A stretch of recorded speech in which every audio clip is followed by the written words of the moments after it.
If you ask most people of a certain age who the first British person in space was, they'll tell you it was Helen Sharman in 1991. But ask them who the first British person to land on the moon was, and they'll almost always get it wrong. Unless they say that no British person has ever walked on the moon. That's the official truth, at least. What they won't tell you is that just before the collapse of the Soviet Union in 1991, there was a top-secret mission to the moon. While the world believed that the Soviets had no connection with Western Europe, the reality was far more complex. Yes, the Cold War had made us enemies on an official level, but on a personal level, we were far from it. After all, both the Russians and us Brits had faced a common enemy just 50 years earlier. So, the flame of friendship was still there, just waiting to be rekindled. I can't tell you everything I know, of course. Most of it is still bound under the Official Secrets Act until 2040, and it's likely they'll extend that by another 50 years. And even if I could tell you, I have no proof. The few documents that were given to me were confiscated, and I saw them burned in a furnace beneath Whitehall. But I can't tell you when it happened and where it was lodged. It was the middle of June 1989 when I was first chosen, if you can call it that. I don't recall the exact date, but I remember going along with it. Two men came into my study unannounced, and they were persuasive. I didn't believe them at first. I thought it was just another university prick, but I went along with it to see how far they'd go. They walked me to a car parked directly outside the entrance to the main building. I didn't take much notice of it at the time, but it was probably a Jaguar XJ12, judging by the shape and jet black color. The entire journey was spent in silence, except for a couple of times when the man in the passenger seat answered a call on the CB radio fitted into the dashboard. My thoughts changed when, an hour later, I found myself sitting alone at a table in a small, windowless room somewhere in Westminster. The lack of windows was compensated by the quality of the carpet. I remember that much. Without warning, the door opened, and about a dozen people walked in. They were all middle-aged or older, some of them Russian judging by their accents, and all of them clutching folders overflowing with documents, talking very aggressively amongst themselves. They didn't acknowledge me, at least not immediately. Much of what was said went over my head. It was all political jargon to me, and they used terms I wasn't familiar with, at least not in that context. They referred to the matter, and I remember one specific phrase uttered by one of the older men in a strong Russian accent. The last time a human being set foot on the moon was on the 14th of December, 1972. That was almost 20 years ago. We must know if they're still up there. I was confused. Everyone knows that all three crew members from Apollo 17 returned home safely. There's no doubt about that. There was a brief silence as the others looked at each other, hoping someone would say something to break the tension. I don't know why, but my naivety got the better of me. Sorry, but I thought all three of the Apollo 17 crew came back to Earth, I said. Everyone stared at me as if I had just said something disgusting. The older man stared at me before answering my question. Do you think we were fearful of mere humans being on the moon? I felt silly. My mind darted between different ideas, but he was right. It was over 20 years ago. If anyone had been left behind, they would have run out of supplies and perished within days. This wasn't a good start for me. The man leaned forward, addressing me directly in a lower tone. You have no idea what we know is up there. I said nothing, partly to avoid making myself look foolish, but also because the atmosphere in the room was so tense. He handed me some stapled pages from his folder. I assume you weren't briefed about this meeting, comrade.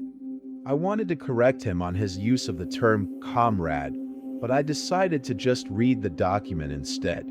I don't remember the exact wording, but the front was emblazoned with classified, level 7, and nothing else. I turned the page, and there were a series of black and white photographs. The images were not only disturbing but horrifying. The first photo was of a lunar landscape, with some sort of structure visible in the distance. The second image was of a lunar lander, but it looked like it had been sliced open from top to bottom. No jagged edges or debris, just a clean cut. The third image was the most disturbing. A spacesuit lying on the lunar surface, with the mangled, icy remains of its occupant scattered around the broken visor. It almost looked as if he had been ripped out of his suit through the visor at a very high speed. The fourth image showed several other spacesuits lying on the surface, maybe 75 yards from the camera. I wasn't expecting to see this. I wanted to step outside for air, but I held it back, at least until the meeting was over. Russian lunar landing, October 1968. The man said as I stared at the horrific images. Those Americans thought they'd get to the moon first. They thought Russian technology was inferior. They were wrong. One of the British men across the room stubbed out his cigarette on the table. For Christ's sake, Kratsov, stop with the commie propaganda and get to the point. The older man, now known to me as Kratsov, didn't hesitate to continue. Okay, so we landed on the moon in 1968, only about 6 kilometers from where Apollo 17 landed in 1972, but nowhere near any of the other American moon landings. We know they landed safely, but radio contact was lost about 5 hours after they touched down. We assumed it was a mechanical failure of the plutonium fuel cell. They couldn't take off or communicate. It was both a victory and a loss for Russia. This was a secret mission. Everyone involved carried on as normal after. Death was nothing new to them, no matter how many times they saw it. I started to connect the dots in my mind, but I remained fixated on what Kratsov was saying. The Americans landed their lunar module in July 1969, and the last one in December 1972. It was on December 22, 1972, that we were told. Kratsov looked over to one of the other men, who had remained silent until then. He spoke with a Texan accent, but with a deep and authoritative voice. Yes, as soon as we were sure, we notified the Kremlin immediately. He paused as he rifled through some notes. There had been a discovery by the crew on board Apollo 17, an unknown lunar module. We assumed it was Russian. A few minutes after receiving the images, they confirmed that the craft we had discovered was Russian.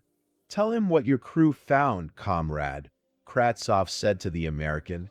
Well, we weren't exactly sure at the time, but the debris scattered around the module included human remains. And not just that, they were all decapitated beyond recognition. He paused, his face darkening.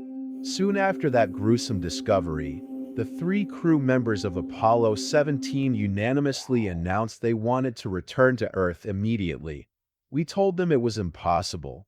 The service module that was orbiting the moon was in the wrong trajectory, so they had no choice but to stay inside the module until it was time to return. They told us that from inside the module, they could see figures outside, picking over the equipment they had left outside. These guys were, 20 feet away from whatever these things were, with only the lunar module to protect them. Those modules are designed to withstand the vacuum of space and the forces of a launch. They're not designed to withstand physical attack. I was shocked. Without thinking, I asked, so if this all happened, why did the Apollo 17 crew look so normal when they were welcomed back in front of everyone? He almost smiled as he answered.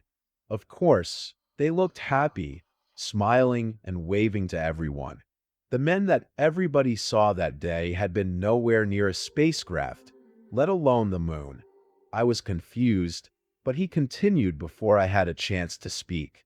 Those men were in no fit state to be in the public eye when they came back. So we got some actors to take over all their PR and celebrity status until they got better. Unfortunately, They never did get better. Not mentally, anyway. Physically, they were fine, but mentally, forget it. Half the time, they had to be sedated just to get them to sit down and eat. They wouldn't stop talking about seeing these figures everywhere, and when one of them finally told us about them, it wasn't pretty. He said they were like an opaque shadow, but with such a menacing stare.